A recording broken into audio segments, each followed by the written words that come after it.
Welcome Wildcats, my name is Theo and welcome to the Being Healthy is Cool YouTube channel.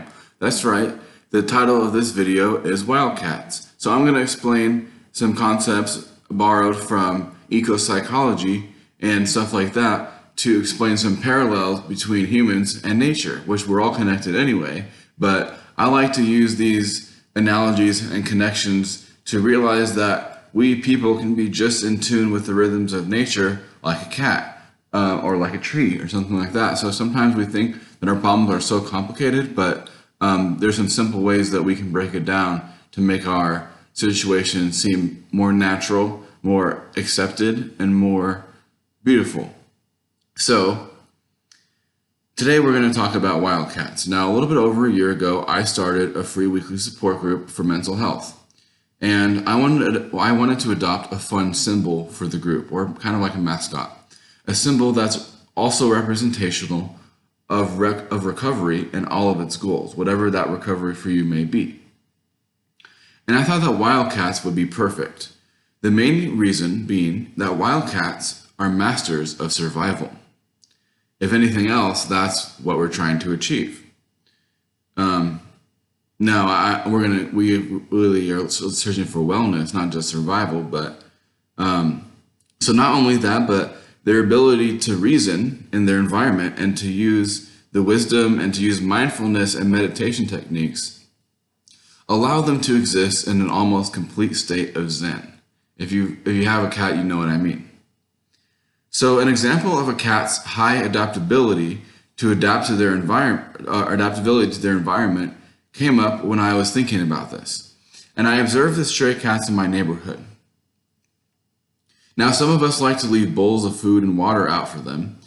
And when one neighbor's bowls are empty, they don't wait. When one neighbor's bowls are empty, the cat moves on to the next house to find its tangible support, in this case being food and water.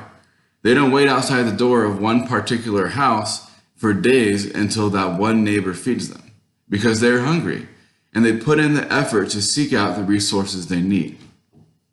Most cats don't like to be wet.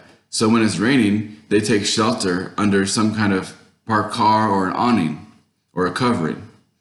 While being very independent, cats also take care of each other, and they rely on each other for emotional, informational, and tangible support and social needs, while maintaining healthy boundaries. Wildcats are animal experts at surviving who are highly intelligent, emotionally mature, and I think we can learn so much from them and from nature, hence this wildcat archetype. Okay, let's see here.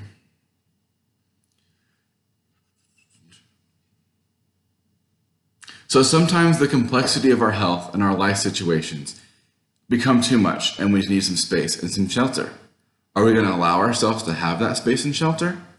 Do you want to be the cat who got soaked in the rain, or do you want to be the cat who recognized a potentially triggering or dangerous toxic environment and did what they knew was best for them?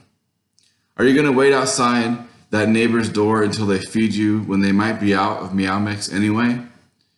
Or will you step outside of your comfort zone and do what's best for your total health? It can be difficult, but if you do, I don't think you will regret it.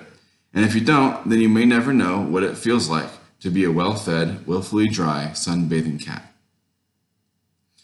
Okay, so I wrote this little story or little analogy about wildcats quite a while ago, and here I am finally on YouTube sharing it with you.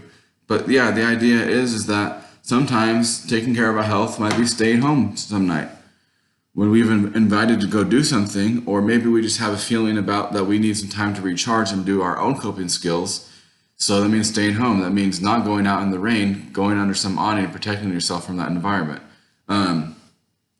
Now, I have an upcoming series about ecopsychology, and I'll be doing in the near future a wonderful video with my friend who is an equine therapist, one of the most successful equine therapists in my state, and she actually treated me as a patient years ago, and now I'm going to be working together with her to do a really powerful lesson about boundaries and ecopsychology, because if you ever tried equine therapy or animal assisted therapy, it has truly been some of the most moving modalities and moving therapies that I've ever experienced. So remember that you're a wildcat and that you know how to survive.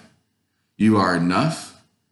And I don't know if I have any other catchphrases at this point. Yeah, okay, so I can't promise you a cure, but I can promise you that I care, and I know that I'm not the only one. So thank you for watching the Being Healthy is Cool YouTube channel, and I'll talk to you soon, Wildcats.